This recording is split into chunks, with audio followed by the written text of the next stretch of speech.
Welcome dear friends. आज हम चुंबक और चुंबकत्व से कुछ मुख्य ऑब्जेक्टिव क्वेश्चन देखेंगे जो मोस्ट इम्पॉर्टेंट क्वेश्चन है, जो एग्ज़ाम पर्पस में आए हुए हैं। सभी एग्ज़ाम में आए हुए क्वेश्चन है ये। तो फर्स्ट क्वेश्चन देखेंगे आज हम। अति सूक्ष्म भागों में काट देने पर चुंबकत्व में ध्रुवों की संख्या क्या होगी? ऑप्शन ए एक, ऑप्शन बी दो, ऑप्शन सी एक या दो, या ऑप्शन डी शून्य। तो इसका राइट आंसर क्या होगा दोस्तों? देखो, अति सूक्ष्म मतलब छोटे छोटे भागों में यदि मैग्नेट को, चुंबक को हम उनके पोल को काट दिया जाए तो भी उनमें जो पोल्स की संख्या होगी वो क्या होगी? तो इसका राइट आंसर होगा दो ही होंगे, एन और एस पोल, नॉर्थ और साउथ पोल, दो ही पोल बनेंगे। नेक्स्ट क्वेश्चन देखेंगे।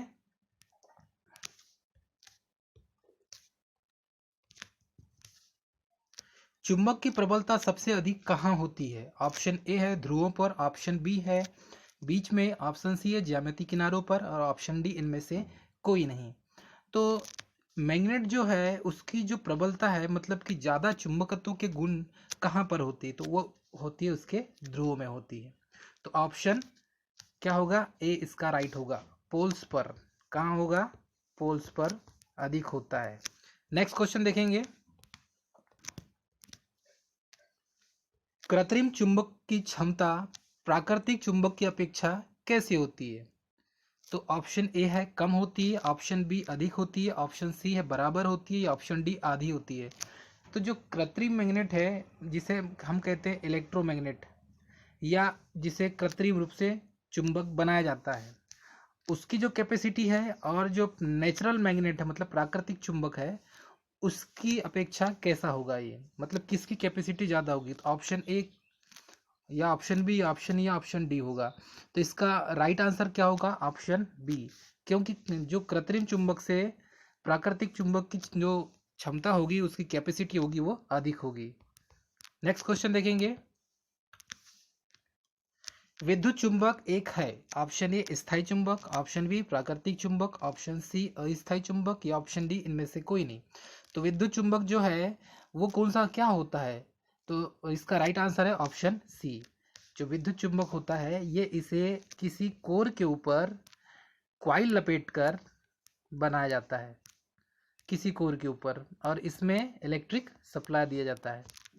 तो ये क्या करेगा? इलेक्ट्रोमैग्नेट है, चुंबकीय क्षेत्र उत्पन्न हो जाएगा इसमें। तो ये जो विद्युत चुंबक होता है ये अस्थायी चुंबक होता है। जैसे ही इसका सप्लाई आप कट ऑफ कर देंगे, बंद कर देंगे, तो इसमें मैग्नेट बनने की जो स्थिति है वो बंद हो जाएगी। नेक्स्ट क्वेश्चन देखेंगे। ये मोस्ट इंपॉर्टेंट क्वेश्चन है। फ्लेमिंग के वाम हस्त नियम में तर्जनी उंगली किस से प्रदर्शित करती है? किसे प्रदर्शित करती है? तो ऑप्शन ये है बल की दिशा को, ऑप्शन बी है चुंबकीय क्षेत्र की दिशा को, या ऑप्शन सी है विद्युत धारा की दिशा को, या ऑप्शन डी है कुछ नहीं। तो इसमें जो फ्लेमिंग का बायां, ठीक है, बायां हस्त नियम है। तो बायां हस्त नियम क्या होता है, पहले तो इसे समझिए आप। तो इसमें हम देखेंगे सबसे पहले तो ये बायां जो लिखा है ये लेफ्ट हैंड रूल की बात कर रहा है। किसकी बात कर रहा है? लेफ्ट हैंड रूल की बात किया जा रहा है यहाँ। अब यहाँ पर लेफ्ट हैंड रूल की बात की जा रही है, तो ये जो है ये ऊपर वाला होता है फोर्स, ये वाला होता है फ्लक्स, और ये होता है करंट। तो ये करंट की दिशा, ये फ्लक्स की दिशा फाई, और ये फोर्स की दिशा, डायरेक्शन ऑफ फोर्स की दिशा, इस तरीके से होती है। तो यहाँ पर जो बोला है तर्जनी, अंगूठा तर्जनी, अंगूठा तर्जनी और मध्यमा, तो इसका राइट आंसर क्या होगा? ऑप्शन बी इसका राइट आंसर होगा, ऑप्शन बी विद्युत धारा की दिशा। नेक्स्ट क्वेश्चन देखेंगे। एक गॉस बराबर होता है, गॉस का नियम, गॉस का नियम पढ़ना पड़ेगा। तो एक गॉस बराबर क्या होता है? ऑप्शन ए है 10⁻⁻4 टेस्ला, ऑप्शन बी है 10⁻⁻5 टेस्ला, ऑप्शन सी है 10⁻⁻6 टेस्ला के बराबर, या ऑप्शन डी है 10⁻⁻7 टेस्ला के बराबर। तो ऑप्शन इसका राइट आंसर क्या होगा? Option A is an right answer होगा, 10⁻⁻4 टेस्ला के बराबर। मतलब एक गॉस बराबर क्या होगा? 10⁻⁻4 टेस्ला। नेक्स्ट क्वेश्चन देखेंगे। एक चुंबक के अंदर चुंबकीय बल रेखाओं की दिशा क्या होती है? ऑप्शन ए है उत्तरी ध्रुव से दक्षिणी ध्रुव, ऑप्शन बी है दक्षिणी ध्रुव से उत्तरी ध्रुव, या ऑप्शन सी है चुंबक के अंदर चुंबकीय बल रेखाएं नहीं होती, या ऑप्शन डी है इनमें से कोई नहीं। तो इसका राइट आंसर क्या होगा? ऑप्शन बी, दक्षिण ध्रुव से उत्तरी ध्रुव, क्योंकि एस से एन की ओर एक चुंबक के अंदर चुंबकीय बल रेखाओं की दिशा होती है। तो किसकी दिशा? चुंबकीय बल रेखाओं की दिशा। तो चुंबकीय बल रेखा किससे जाएगी? एस से एन की ओर, एस से एन की ओर, एस से एन की ओर। नेक्स्ट क्वेश्चन देखेंगे हम। चुंबकीय क्षेत्र की तीव्रता एक डैश राशि है। ऑप्शन ए है सदिश, ऑप्शन बी है अदिश, ऑप्शन सी है दोनों, या ऑप्शन डी इनमें से कोई नहीं। तो चुंबकीय क्षेत्र की जो तीव्रता है वो कौन सी राशि है? ऑप्शन ए इसका सही होगा, सदिश राशि है। क्या है? सदिश राशि। चुंबकीय क्षेत्र की तीव्रता क्या है? सदिश राशि। नेक्स्ट क्वेश्चन देखेंगे। वायु तथा निर्वात की चुंबकशीलता का मान क्या होता है? ऑप्शन ए इकाई, ऑप्शन बी शून्य, ऑप्शन सी ऋणात्मक, ऑप्शन डी धनात्मक परंतु अत्यधिक। तो यहाँ पर किसकी बात की जा रही है? एयर, वायु तथा निर्वात की, वैक्यूम की जो चुंबकशीलता है उसका मान क्या होता है? तो इसका राइट आंसर क्या होगा? इकाई। ऑप्शन क्या होगा? ए इसका राइट आंसर होगा, इकाई। तो एयर का यानी वायु का और वैक्यूम का, ये दोनों की चुंबकशीलता क्या होती है? इक्वल 1 होती है। नेक्स्ट क्वेश्चन देखेंगे। जिस पदार्थ की धारण शक्ति अधिक होती है वह उपयुक्त होता है। अब ऐसा पदार्थ जिसकी धारण शक्ति अधिक होगी तो वो क्या कहलाएगा, कैसा होगा? ऑप्शन है स्थायी चुंबक बनाने के लिए यूज करते हैं उसके, ऑप्शन बी है विद्युत चुंबक बनाने के लिए यूज करते हैं, या ऑप्शन सी है वह चुंबक नहीं बन सकता, और ऑप्शन डी है इनमें से कोई नहीं। तो कौन सा तथ्य जो है ये सही होगा? तो इसका राइट आंसर होगा ऑप्शन ए स्थायी चुंबक बनाने के लिए। जिसकी धारण शक्ति अत्यधिक होगी तो उससे हम क्या करेंगे? स्थायी चुंबक बना सकते हैं। तो इसका राइट आंसर क्या होगा? Option A is an right answer, स्थायी चुंबक बनाने के लिए। नेक्स्ट क्वेश्चन देखेंगे। एक डोमेन में लगभग डैश परमाणु होते हैं। ऑप्शन ए है 10 to the power 18 minus 10 to the power minus 21, option B है 10 to the power minus 10, 10 to the power 10 से 10 to the power 12, option C है 10 to the power 5 से 10 to the power 8, या option D है 10 to the power 23 से 10 to the power 26, और option की क्या दिया है? 10 to the power 18 से 10 to the power 21। तो इसका राइट आंसर क्या होगा दोस्तों? इसका राइट आंसर होगा option A 10 to the power 18 से 10 to the power 21। तो एक डोमेन बराबर होता है 10 to the power 18 से 10 to the power 21। Next question देखेंगे, मोस्ट इंपॉर्टेंट क्वेश्चन है ये। निम्न में से कौन लौह चुंबकीय पदार्थ है? लौह चुंबकीय मतलब कि फेरोमैग्नेटिक मटेरियल। ऑप्शन ए है निकिल, ऑप्शन बी है प्लेटिनम, ऑप्शन सी है एल्युमिनियम, और ऑप्शन डी है जस्ता। अब लौह चुंबकीय पदार्थ बोला है, फेरोमैग्नेटिक मटेरियल, तो इसी से हमको समझ में आ जाता है कि ये क्या होगा? निकिल होगा। कौन सा होगा? निकिल इसका राइट आंसर होगा। नेक्स्ट क्वेश्चन देखेंगे। किसी चुंबक के चुंबकीय फ्लक्स घनत्व का मान यदि उसका चुंबकीय फ्लक्स कितना है? 154 × 10⁻³ वेबर है तथा इसके प्रभाव के अंतर्गत वृत्तीय क्षेत्र की तीव्रता 7 मीटर हो। ठीक है, तो ये इसका क्या होगा, कैसे होगा? इसका आंसर क्या होगा? तो हम क्या ज्ञात करेंगे? चुंबकीय फ्लक्स घनत्व का मान ज्ञात करेंगे। इस क्वेश्चन में चुंबकीय फ्लक्स घनत्व का हम मान ज्ञात करेंगे। तो चुंबकीय फ्लक्स घनत्व का मान क्या होगा? ऑप्शन ए है 10⁻⁴ weber per metre square, option B है 10⁻³ weber per metre square, option C है 10⁻⁵ वेबर पर मीटर स्क्वायर, या ऑप्शन डी है 10⁻² वेबर पर मीटर स्क्वायर। तो इससे तो हमें ये समझ में आ गया चुंबकीय फ्लक्स घनत्व की जो इकाई है वो क्या हो गई? Weber per metre square. ये हो गई इसकी यूनिट। अब इसका जो राइट आंसर होगा वो होगा ऑप्शन बी 10⁻³ क्योंकि यहाँ पर क्या है 10⁻³ तो यहाँ पर कितना हुआ 10⁻³ नेक्स्ट क्वेश्चन देखेंगे।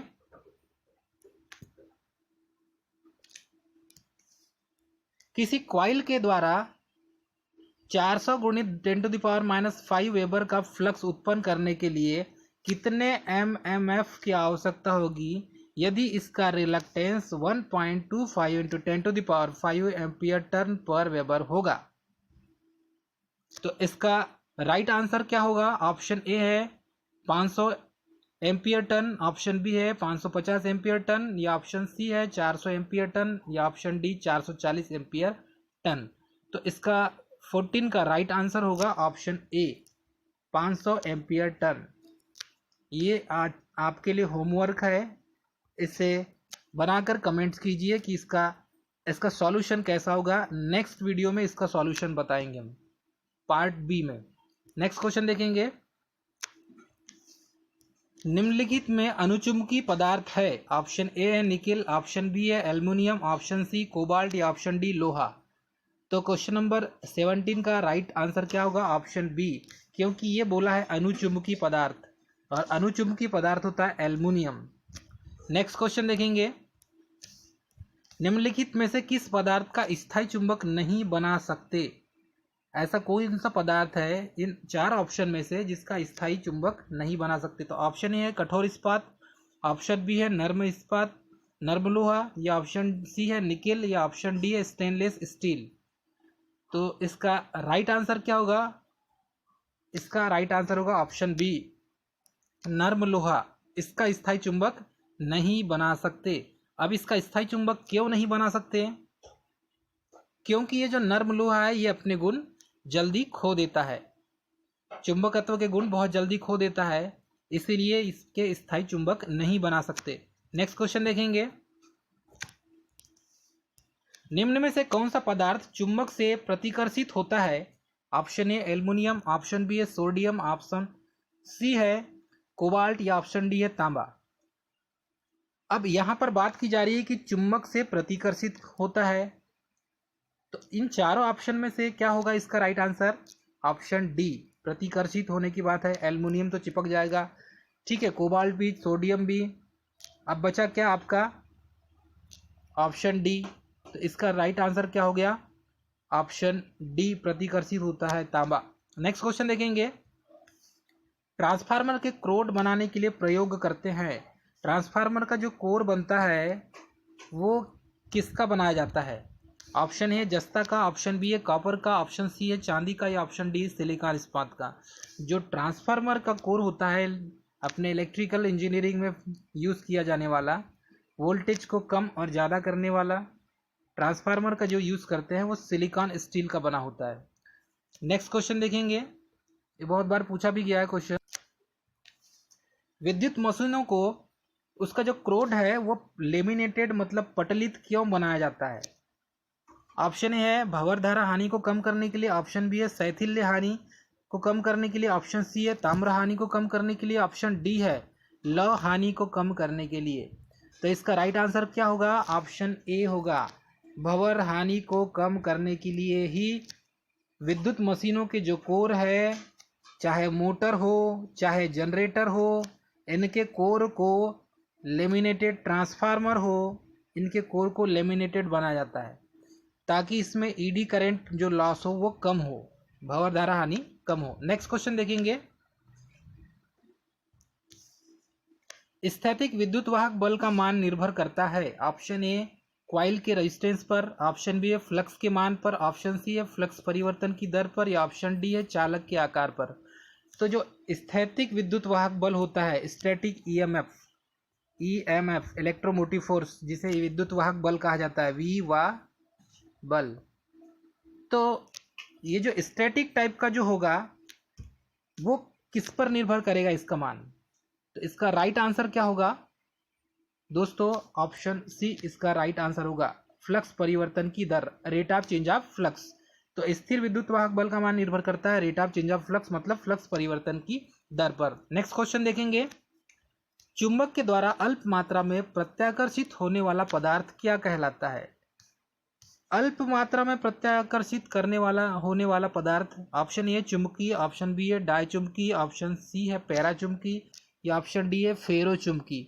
तो अल्प मात्रा में प्रतिकर्षित या प्रत्याकर्षित होने वाला जो है वो क्या होगा? इसका राइट आंसर 23 का ऑप्शन सी, वो भी पैराचुंबकीय पदार्थ होगा। चुंबकीय पदार्थ तो होगा ही, आकर्षित होगा। डायचुंबकीय पदार्थ ये थोड़ी प्रबल रूप से चुंबकित होता है, लेकिन जो फेरोमैग्नेटिक है फेराचुंबकीय, ये प्रबल रूप से चुंबकित होता है। और जो पैराचुंबकीय है ये अल्प मात्रा में प्रतिकर्षित होता है। नेक्स्ट क्वेश्चन देखेंगे,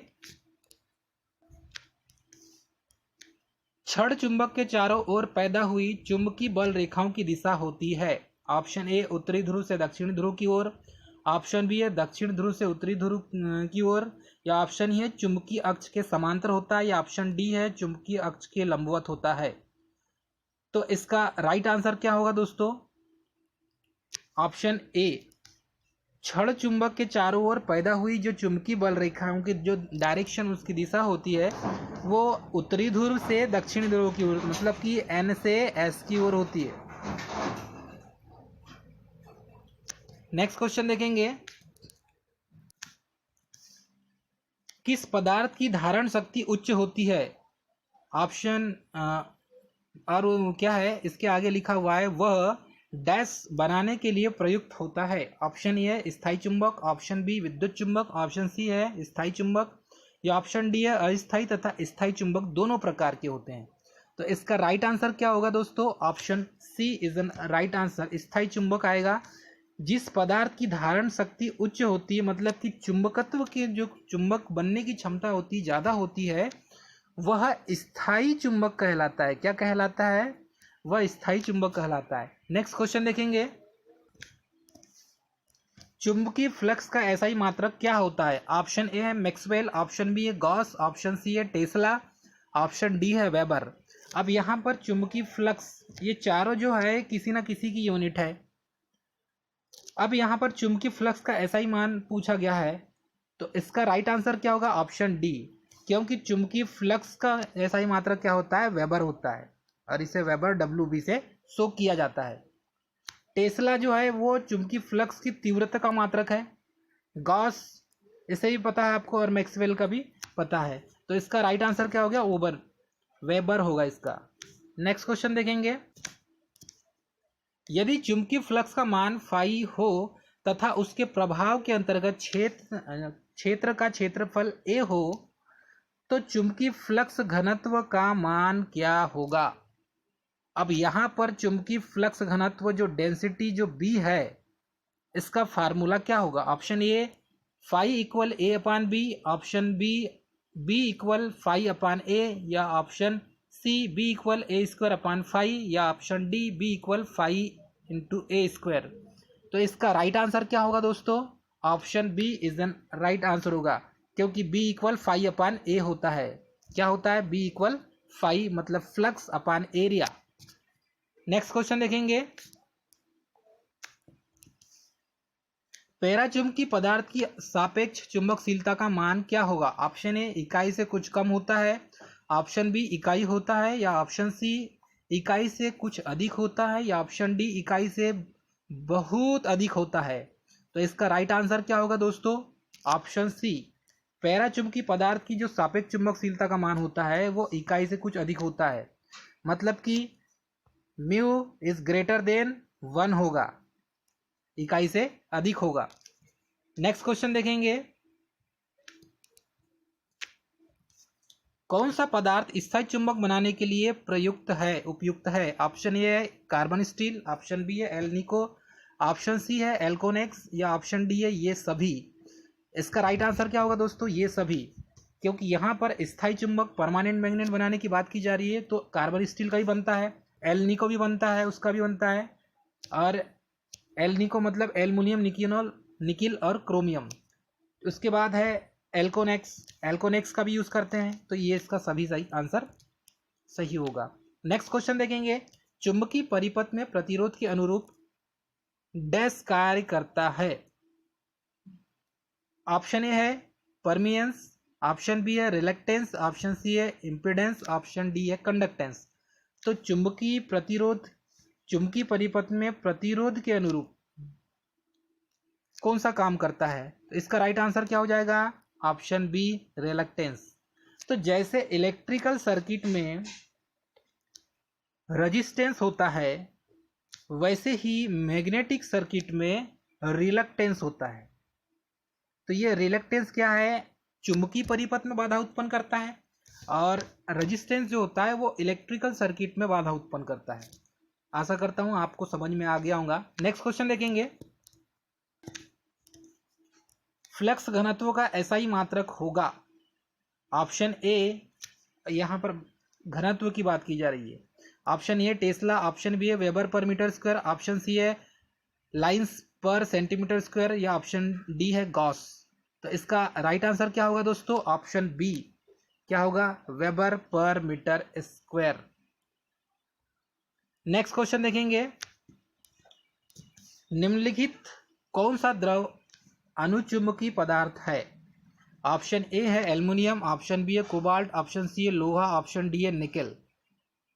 तो इसका राइट आंसर क्या होगा? ऑप्शन ए है एल्युमिनियम, क्योंकि ये द्रव अनुचुंबकीय पदार्थ है। नेक्स्ट क्वेश्चन देखेंगे। वैद्युतिक युक्ति में एक विद्युत चुंबक से उत्पन्न फ्लक्स को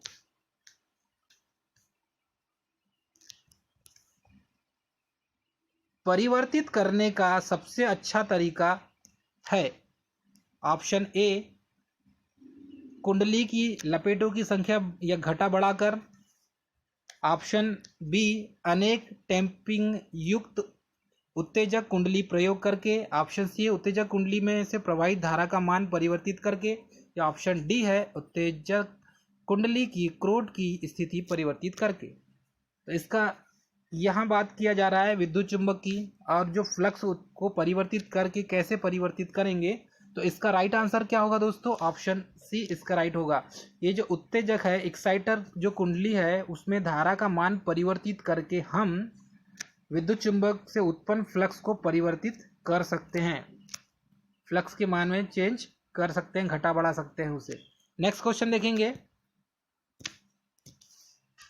फ्री स्पेस की परमेबिलिटी कितनी होती है?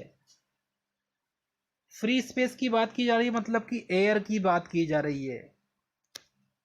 ऑप्शन ए है 4 pi into 10⁻⁻9 henry per metre, option B है 4 pi into 10⁻⁻8 henry per metre, या ऑप्शन सी है 4 pi into 10⁻7 henry per metre, या ऑप्शन डी है 4 pi into 10⁻6 henry per metre.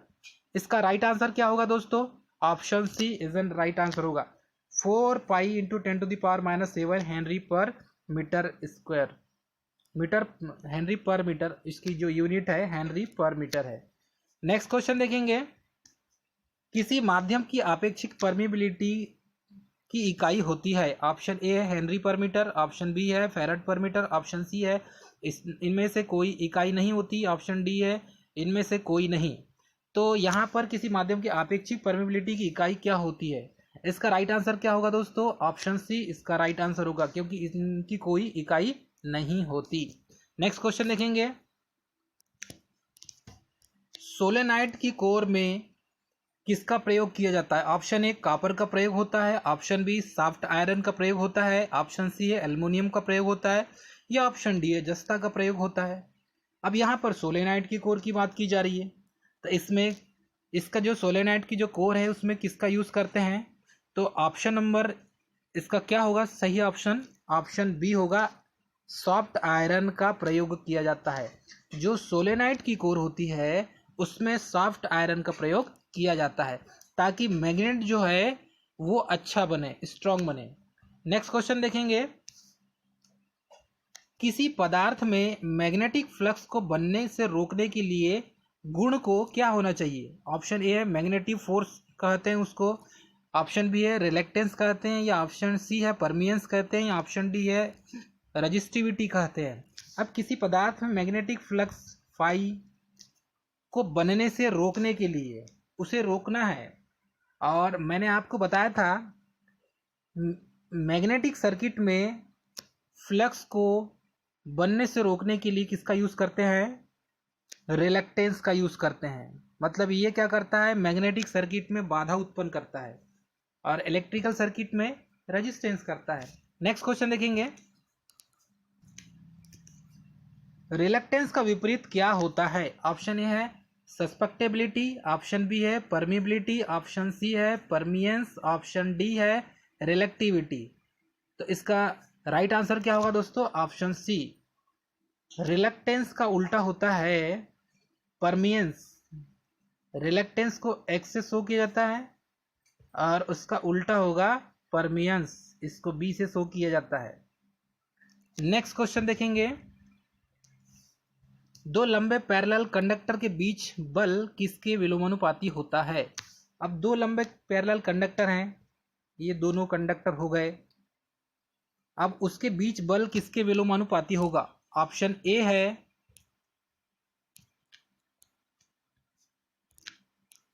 एक कंडक्टर का करंट, ऑप्शन बी है दोनों कंडक्टरों के करंट के गुणनफल, ऑप्शन सी है दोनों कंडक्टरों के बीच की दूरी के, या ऑप्शन डी है कंडक्टरों के अर्धव्यास के। तो दो लंबे पैरेलल कंडक्टर बीच जो बल है, फोर्स जो काम करेगा, इन दोनों के बीच में बल F जो काम करेगा, फोर्स, वो किसके विलोमानुपात होगा। मतलब कि F इक्वल क्या होगा, इसका राइट आंसर होगा सी, दोनों कंडक्टरों के बीच की दूरी, F इक्वल डी स्क्वायर हुआ। नेक्स्ट क्वेश्चन देखेंगे, चुंबकीय बल रेखाओं की दिशा ज्ञात करने के लिए ऑप्शन है दाएं हाथ का नियम अपनाते हैं, ऑप्शन बी है दाएं हाथ का कार के स्क्रू नियम अपनाते हैं, या ऑप्शन सी उपरोक्त में से दोनों नियम अपनाते हैं, या ऑप्शन डी उपरोक्त में से कोई नियम नहीं अपनाते। तो इसका राइट आंसर क्या होगा दोस्तों, ऑप्शन सी इसका राइट आंसर होगा, दोनों नियम अपनाते हैं। कौन सा, दाएं हाथ का नियम भी अपनाते हैं और दाएं हाथ का कार के स्क्रू नियम भी अपनाते हैं। तो ये राइट हैंड दाएं हाथ का नियम और ये दाएं हाथ का कार के स्क्रू नियम भी। तो कार के स्क्रू नियम में इसमें जो रोटेशन करते हैं उसका नियम अपनाते हैं। नेक्स्ट क्वेश्चन देखेंगे, यदि एक करंट प्रवाहित होने वाले जो कंडक्टर को चुंबकीय फील्ड में रखा जाए तो वो क्या अनुभव करेगा। ऑप्शन ए ईएमएफ बढ़ जाएगा, ऑप्शन बी ईएमएफ कम हो जाएगी, या ऑप्शन सी है एक बल उत्पन्न होगी, या ऑप्शन डी है इनमें से कोई नहीं। तो इसका राइट आंसर क्या होगा, ऑप्शन सी इसका राइट आंसर होगा, एक बल उत्पन्न होगी। क्यों, क्योंकि एक करंट प्रवाहित होने वाले कंडक्टर को किसी मैग्नेटिक फील्ड के बीच में रख दिया जाए, अब इस कंडक्टर को इनके बीच में रख दिया जाए तो ये क्या करेगा, एक बल उत्पन्न होगी, इसमें फोर्स क्रिएट होगा और इसी फोर्स पे मोटर काम करती है। नेक्स्ट क्वेश्चन देखेंगे, चुंबकीय फील्ड में कंडक्टर पर बल की दिशा ज्ञात करने के लिए ऑप्शन ए फ्लेमिंग का दाएं हाथ का नियम अपनाएंगे, ऑप्शन बी फ्लेमिंग के बाएं हाथ का नियम अपनाएंगे, या ऑप्शन सी है दाएं हाथ के अंगूठे का नियम अपनाएंगे, या ऑप्शन डी है इनमें से कोई नहीं। तो इसका राइट आंसर क्या होगा दोस्तों, ऑप्शन सी, दाएं हाथ के अंगूठे का नियम अपनाएंगे। फील्ड देखो यहाँ क्या बोला है, चुंबकीय फील्ड में कंडक्टर पर बल की दिशा, मतलब फोर्स, डायरेक्शन ऑफ फोर्स ज्ञात करने के लिए। अब बल की दिशा ज्ञात करना है तो ये दाएं हाथ के अंगूठे का नियम अपनाएंगे हम, right hand rule. Next question देखेंगे, फ्लेमिंग के बाएं हाथ के नियम के अनुसार बल की दिशा किसके इसमें ज्ञात की जाएगी। ऑप्शन ए है दिशा बीच की उंगली दर्शाएगी, या ऑप्शन बी है पहली उंगली दर्शाएगी, या ऑप्शन सी है अंगूठा दर्शाएगा, या ऑप्शन डी है अंगुलियों से बनी मुट्ठी दर्शाएगी। तो इसका राइट आंसर क्या होगा दोस्तों, अंगूठा दर्शाएगा। फ्लेमिंग के बाएं हाथ के नियम के अनुसार, मतलब कि लेफ्ट हैंड रूल की बात की जा रही है, बल की दिशा, तो बल की दिशा कौन दर्शाता है, अंगूठा। इसमें अंगूठा, तर्जनी और मध्यमा 3 होते हैं, तो अंगूठा जो होता है ये फोर्स का डायरेक्शन शो करता है। नेक्स्ट क्वेश्चन देखेंगे, मैग्नेटाइजेशन की इंटेंसिटी और मैग्नेटाइजिंग फोर्स के अनुपात को क्या कहते हैं? ऑप्शन ए है रिलेक्टिव परमिबिलिटी कहते हैं, ऑप्शन बी है सस्पेक्टिबिलिटी कहते हैं, ऑप्शन सी है फ्लक्स घनत्व कहते हैं, या ऑप्शन डी है शक्ति गुणांक कहते हैं। तो इसका राइट आंसर क्या होगा दोस्तों? Option B is an right answer. Next question देखेंगे। स्टील को चुंबक बनाना साधारणतः कठिन है क्योंकि, अब यहाँ पर हम स्टील की बात कर रहे हैं। ऑप्शन ए है इसकी आपेक्षिक घनत्व अधिक होती है, या ऑप्शन बी इसकी परमिबिलिटी अधिक है, या ऑप्शन सी है इसकी परमिबिलिटी कम है, या ऑप्शन डी है इस पर जंग जल्दी लगता है। तो इसका राइट आंसर क्या होगा? ऑप्शन बी, इसकी परमिबिलिटी जो म्यू का मान है वो क्या है? ग्रेटर देन है। नेक्स्ट क्वेश्चन देखेंगे। रिलक्टेंस का इकाई क्या होगा? Option A henry, option B है हेनरी इनवर्स, ऑप्शन सी है henry per metre, option D है मीटर पर हेनरी। तो इसका राइट आंसर क्या होगा दोस्तों? Option B henry inverse, reluctance का मान। नेक्स्ट क्वेश्चन देखेंगे। रिटेंटिविटी की इकाई क्या है? ऑप्शन ए है एम्पियर टन, ऑप्शन बी है एम्पियर टन पर मीटर, ऑप्शन सी है वेबर, या ऑप्शन डी है वेबर पर मीटर स्क्वायर। तो इसका राइट आंसर क्या होगा दोस्तों? ऑप्शन बी एम्पियर टर्न पर मीटर। नेक्स्ट क्वेश्चन देखेंगे। पदार्थ का वह गुण जो उसमें चुंबकीय फ्लक्स स्थापित करने में सहायक होता है। चुंबकीय फ्लक्स स्थापित करने में सहायक होता है। ऑप्शन ए है परमियंस, ऑप्शन बी है रिलक्टेंस, ऑप्शन सी है सस्पेक्टेबिलिटी, और ऑप्शन डी है धारण शक्ति। तो इसका राइट आंसर क्या होगा दोस्तों? ऑप्शन ए परमियंस, इसे बी से शो किया जाता है। नेक्स्ट क्वेश्चन देखेंगे। चुंबकीय और विद्युतीय सर्किट की तुलना करते समय चुंबकीय सर्किट में फ्लक्स की तुलना विद्युत सर्किट में किससे करेंगे? ऑप्शन ए करंट से, ऑप्शन बी रेजिस्टेंस से, ऑप्शन सी है कंडक्टेंस से, या ऑप्शन डी है ईएमएफ से। तो यहाँ पर चुंबकीय और विद्युत चुंबकीय सर्किट की तुलना की बात की जा रही है। तो इसका राइट आंसर क्या होगा? ऑप्शन ए है, हम करेंगे किससे? करंट से करेंगे। नेक्स्ट क्वेश्चन देखेंगे। चुंबकीय और विद्युतीय सर्किट की तुलना में निम्न में क्या असमानता है? ऑप्शन ए है एमएमएफ और ईएमएफ, ऑप्शन बी है रिलक्टेंस और करंट, या ऑप्शन सी है कंडक्टेंस, या ऑप्शन डी है परमियंस और इंडक्टेंस। तो इसका राइट आंसर क्या होगा? ऑप्शन बी रिलक्टेंस और करंट, चुंबकीय और विद्युतीय सर्किट की तुलना में। तो ये असमानता है रिलक्टेंस और करंट। थैंक यू दोस्तों, आशा करता हूँ आपको ये वीडियो बहुत पसंद आया होगा। शेयर करिए, सब्सक्राइब करिए और लाइक करिए। ऐसे ही वीडियो आपको ऑब्जेक्टिव क्वेश्चन मिलते रहेंगे। Thank you.